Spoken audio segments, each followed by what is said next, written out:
Alrighty y'all, so today we're working on this little chef's hat pattern. It is from McCall's Fashion Accessories, pattern M6049, and I believe this is a little bit older pattern, so I'm using piece 22 and piece 21 for the hat, and that's pretty much all you need. You'll need one piece of fabric for the top part of the hat and one piece for the brim, and you'll also need a piece of interfacing. And I'm actually using fusible interfacing, which is just what I had on hand, but I think in the pattern it calls for sew-in, but I don't think it makes a difference. So there's all three of my pieces cut out. The first thing I'm going to do is press the interfacing to the brim piece.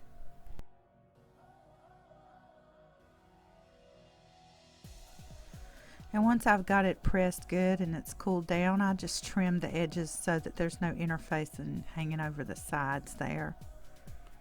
Now with the right sides facing together, I'm going to stitch the ends of the brim piece together. And then I'm just going to press that seam open, and I'm going to fold down about a ½ inch all around the bottom side of this brim piece.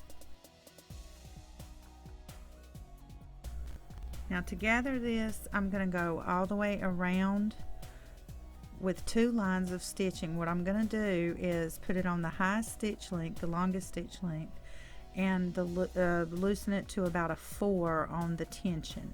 And like I said, I'm making 2 lines, and that just makes it easier to pull that.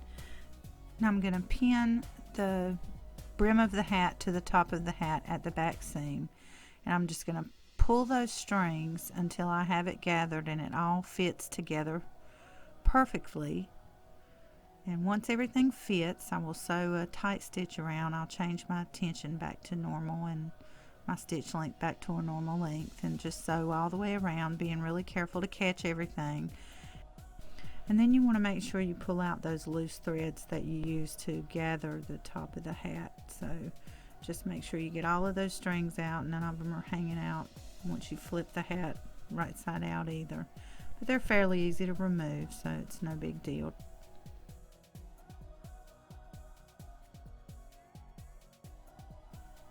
Okay, so the next step is to fold that seam down to where it's underneath the folded brim of the hat, and you're just going to fold it in half. And I'm kind of doing, I think they call it a blind stitch or a hem stitch. You're just basically stitching only on the inside of the hat so that it doesn't show on the outside. And those stitches are fairly easy to look up. The most tedious part, I think, of this project was gathering the top part of the hat. That took approximately in real time about 25 to 30 minutes.